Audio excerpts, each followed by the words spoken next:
Welcome to another episode of My Weird Prompts, an AI-generated podcast featuring the random prompts of Daniel Rosehill as answered by a revolving cast of friendly AI characters. Join us for deep dives into AI, technology, and whatever other random thing Daniel finds fascinating today. Subscribe on Spotify or your favorite podcatcher. Now, today's episode. This episode was generated using artificial intelligence. Please verify facts. Hey, Herman and Corn. So I thought it'd be a good moment to maybe take a break from talking about the really heavy stuff around the Iranian conflict and go back to our more beloved everyday theme of talking about all things tech. So as you guys know, I'm on a decluttering kick at the moment, trying to get rid of stuff that I don't need before our next move and giving away what I can. Not much is really sellable, truth be told. So it's mostly anything a friend might need or could be donated or it goes in the bin. And one of the things that I think probably no one would have made good use of this tech was, I think it was the first mini PC that I picked up from Amazon, a BMax a few years ago. And I realized that the amount of time I've wasted trying to get this thing to work is ridiculous. I was trying to get a dashboard for the news when the Iran-Israel war stuff kicked off, and it wasn't able to stream it. So I asked my dear friend Claude, is it just me or is this computer totally unfit for a purpose? It did, and this is the amazing thing about agentic AI. It connected over SSH, did a full hardware profile, and then told me basically how insanely bad the CPU was.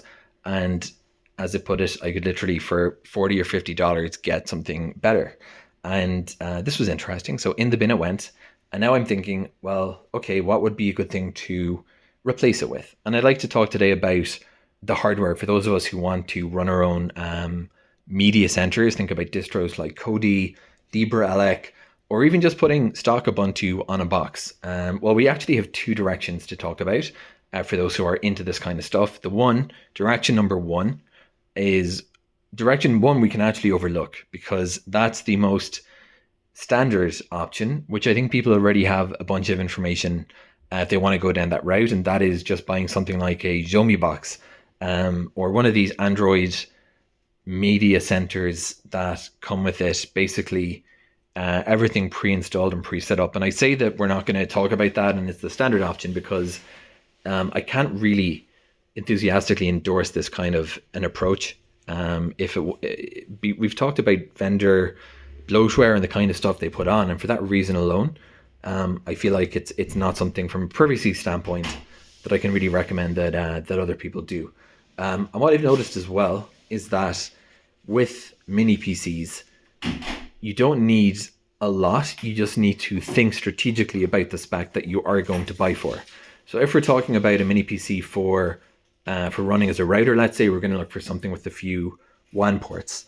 We're going to look for something, it's not going to have huge demands on CPU.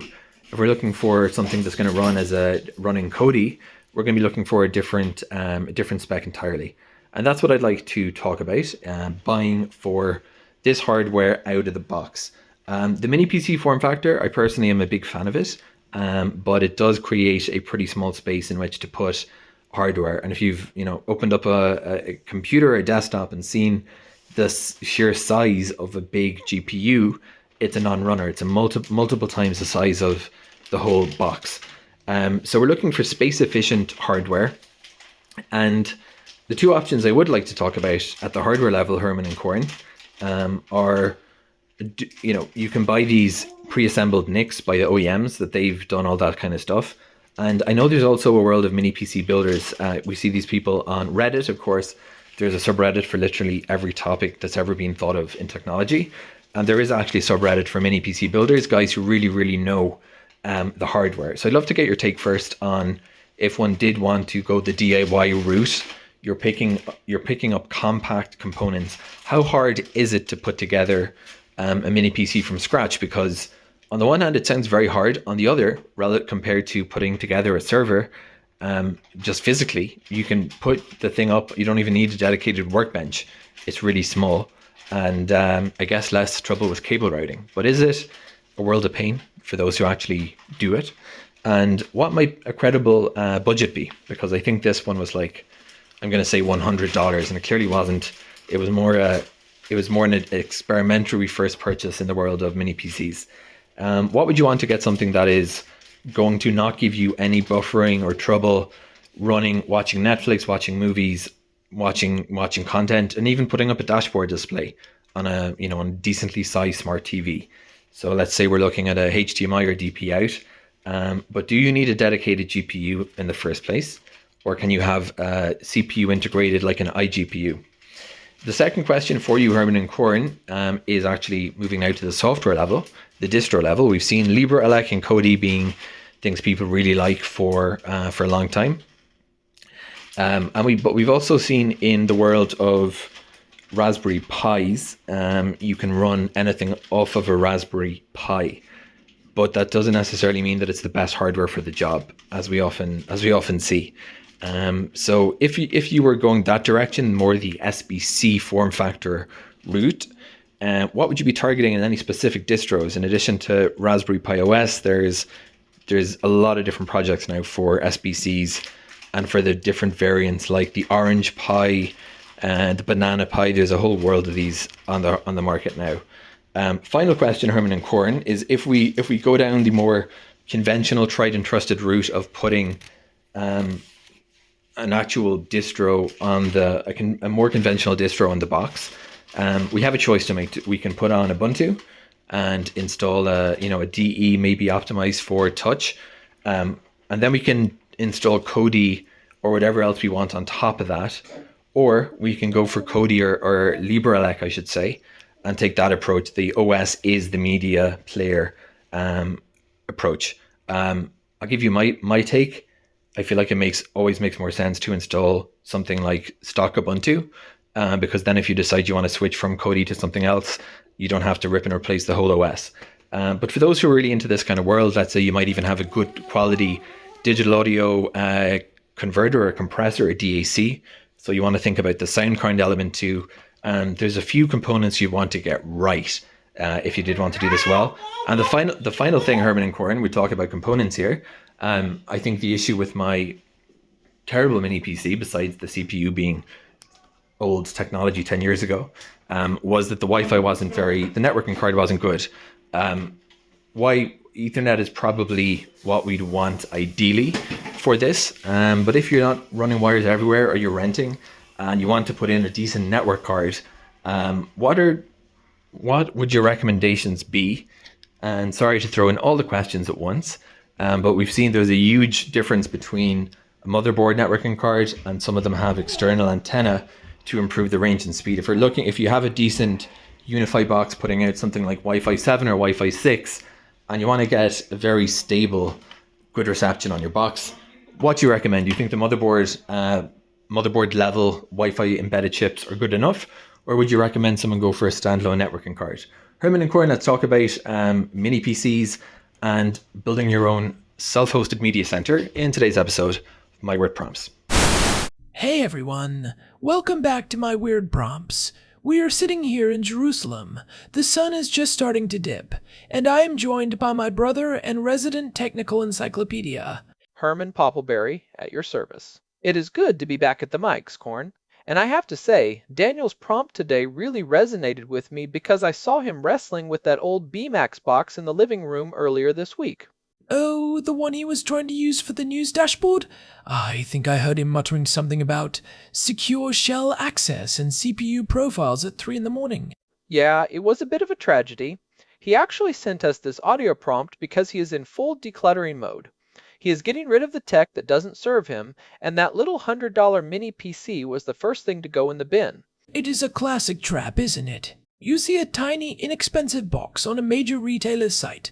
The specs look okay on paper for a simple media center, and then you realize you have bought a glorified paperweight that struggles to decode a high-definition stream.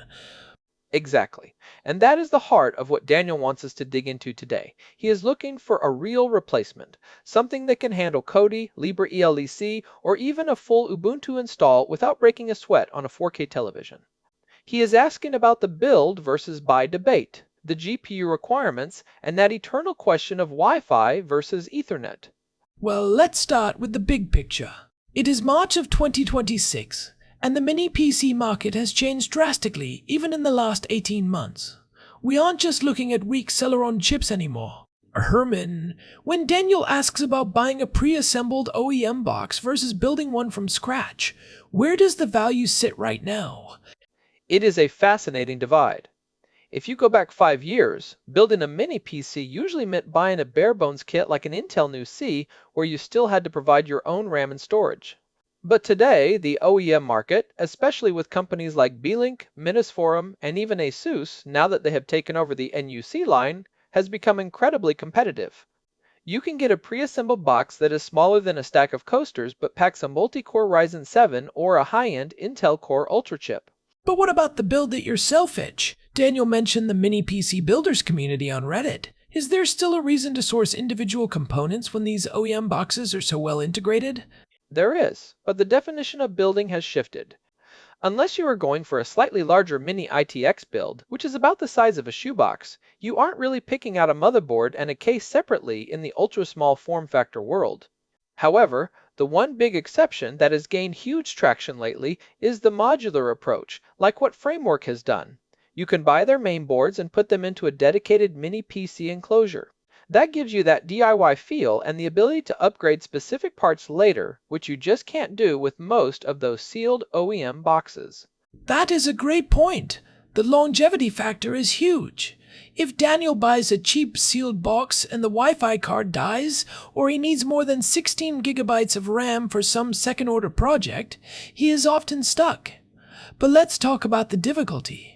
If he wants to go the DIY route, maybe with a mini ITX board or a modular kit, is he looking at a weekend-long headache or a 20-minute assembly?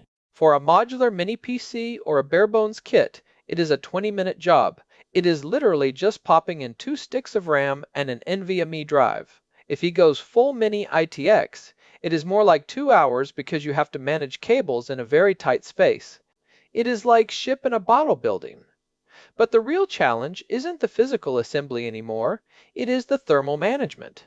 When you put high-performance parts in a tiny box, you have to be really smart about your fan curves and airflow, or your media center is going to sound like a jet engine during the quiet scenes of a movie.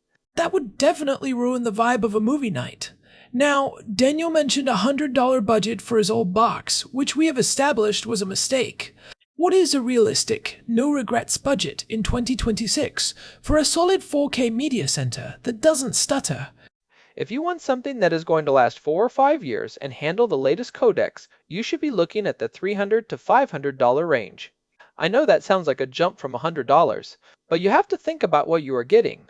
At that price point, you are moving away from e-waste and into the territory of chips with hardware-level AV1 decoding. Let's pause there, because that is a technical detail that I think a lot of people overlook. Why is AV1 decoding so critical for a media center right now? It is the future of streaming efficiency. YouTube, Netflix, and most of the major players have shifted heavily toward AV1 because it offers better quality at lower bit rates than the older HEVC or H.264 standards. If your hardware doesn't have a dedicated decoder for it, your CPU has to do all the work, which means it gets hot, the fans spin up, and you might see frame drops. In 2026, buying a media center without hardware AV1 support is like buying a car that can't run on unleaded fuel. You are just asking for obsolescence. That leads perfectly into Daniel's question about the GPU. He asked if a dedicated GPU is necessary for high-quality 4K content, or if an integrated GPU is sufficient. Given where we are with processor technology, do we really need a big graphics card taking up space? The short answer is no. You definitely do not need a dedicated GPU for media playback anymore. The integrated graphics on modern chips, specifically things like the Intel Iris Xe or the newer Arc integrated graphics, and the AMD Radeon 7080M or 8080M series are absolute monsters for video. They can handle multiple 4K streams simultaneously without hitting even 20% utilization. So, the days of needing a bulky NVIDIA card just to get a clean 4K signal are over? Absolutely. The only reason you would want a dedicated GPU in a mini PC today is if you are planning to do some serious gaming or if you want to run local large language models on your media center. But for watching movies. An integrated GPU is actually better because it consumes less power and generates far less heat. It is a more elegant solution for a living room environment. I like that. Efficiency is key when the device is sitting under your TV. Now, let's shift to the software side of Daniel's prompt. He is torn between a dedicated media player, OS, like LibreELEC, and a more conventional distribution like Ubuntu with Kodi installed as an app.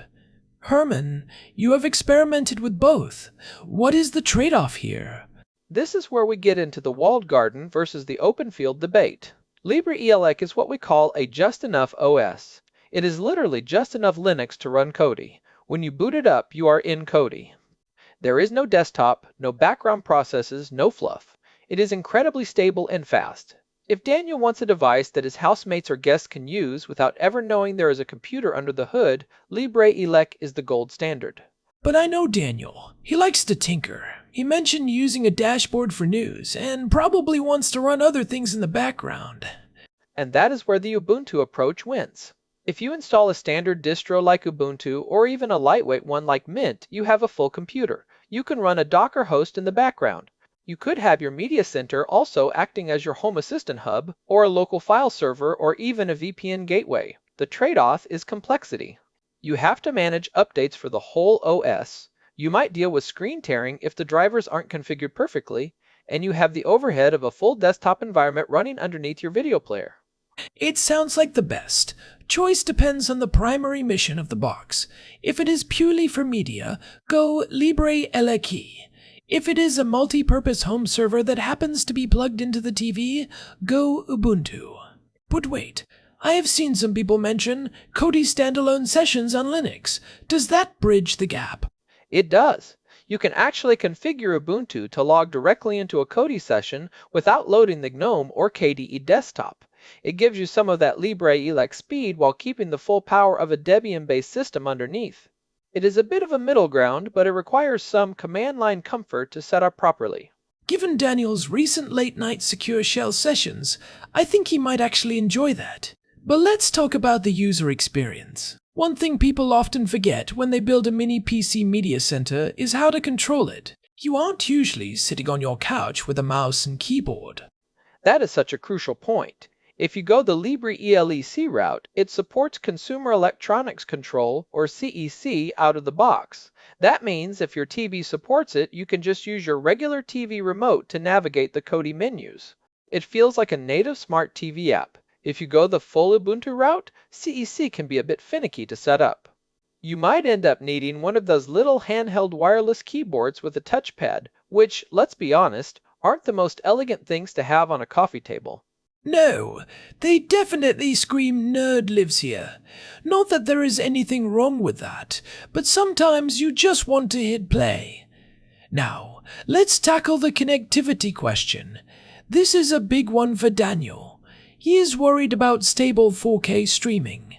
Integrated Wi-Fi on the motherboard versus a standalone card versus the old-school Ethernet cable.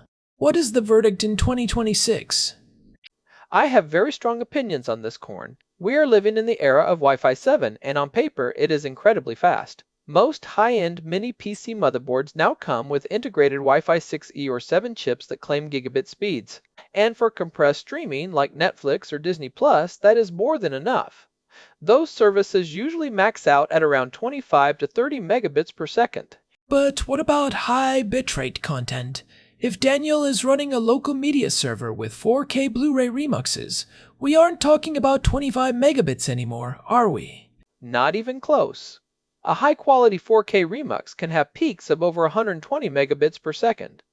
And while Wi-Fi 7 can technically handle that, the problem isn't the speed, it is the latency and the interference. In an apartment building or a busy house like ours in Jerusalem, where there are dozens of signals bouncing around, you get these tiny micro stutters. On a website, you don't notice it. In a movie, it looks like a frame skip, and it is infuriating once you see it. So you are still a member of the Cable Everything Club? I am the president of the club. For a stationary media center, there is absolutely no excuse not to use a physical Ethernet cable. It is the only way to guarantee a zero latency, full bandwidth connection. If you are building a mini PC, make sure the motherboard has at least a 2.5 gigabit Ethernet port.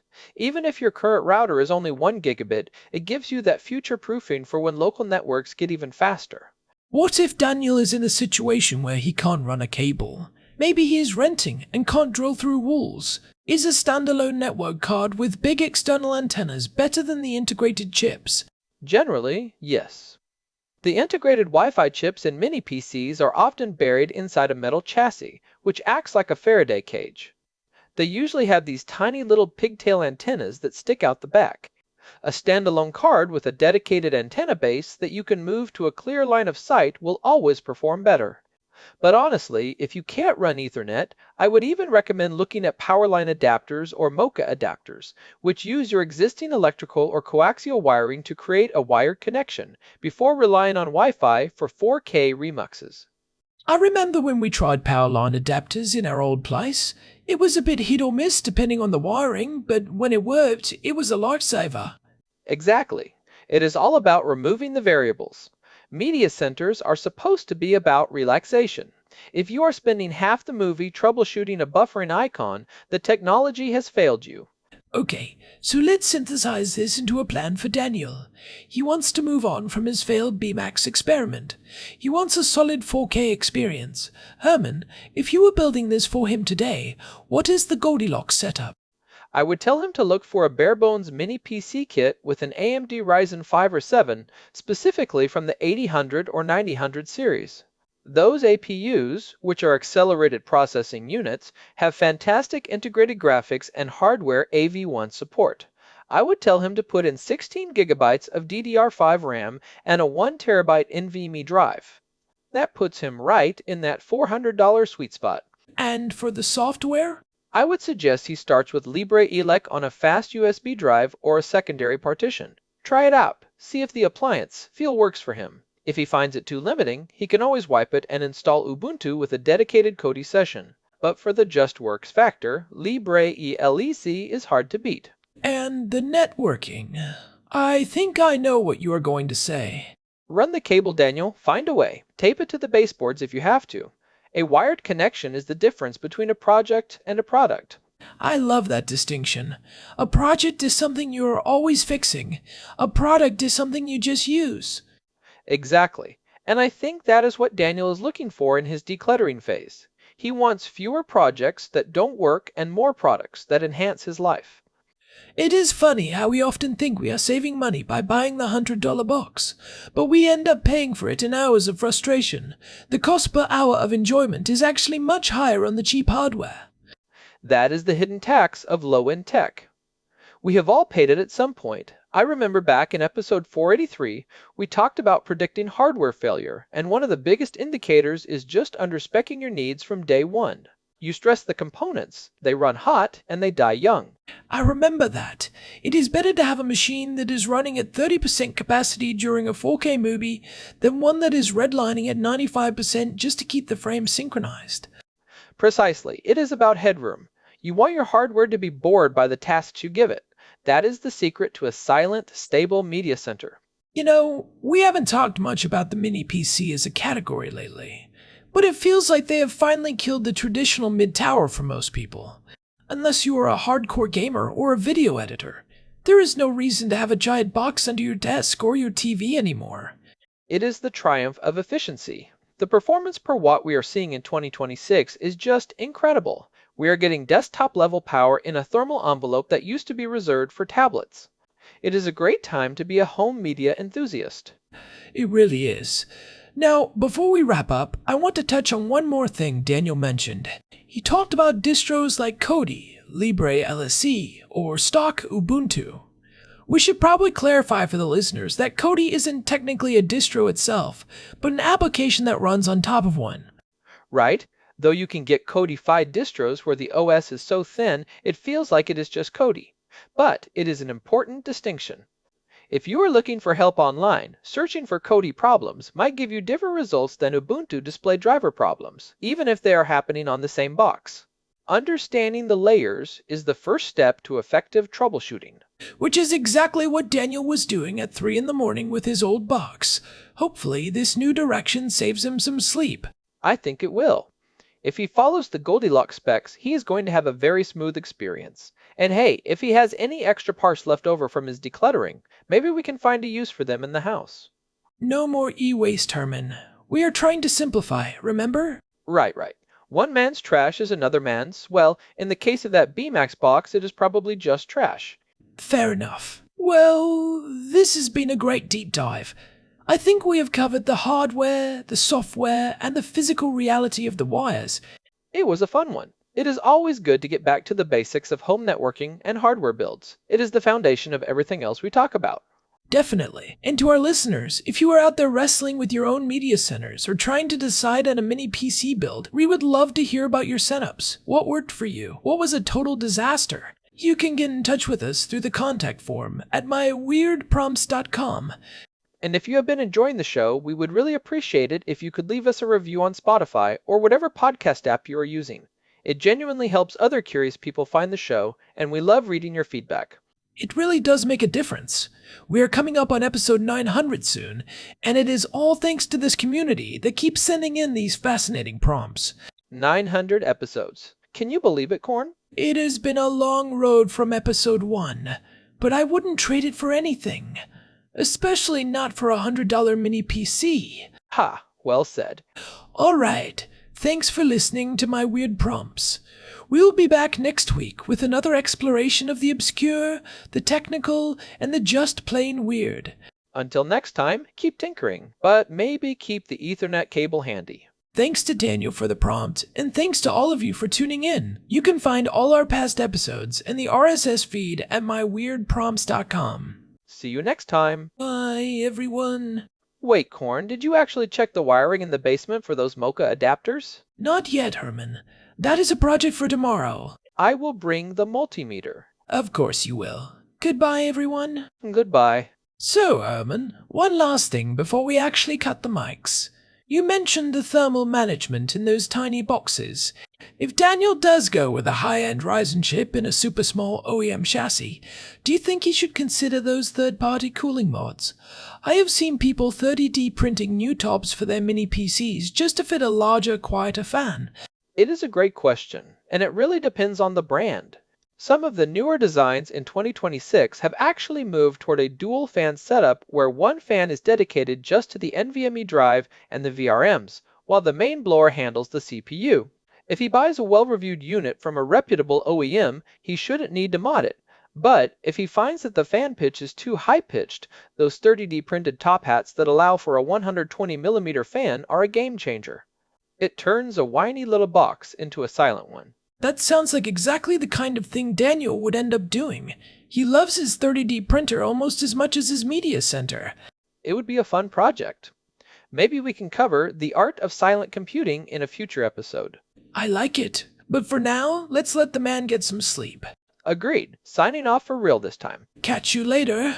This episode was generated using Gemini Flash 3. Text-to-speech engine was Chatterbox Turbo. Thanks for listening to another episode of My Weird Prompts, an AI-generated podcast featuring Daniel Rosehill's AI prompts, as answered by a revolving cast of friendly AI characters including me, Cornelius the Sloth. Subscribe on Spotify or visit myweirdprompts.com.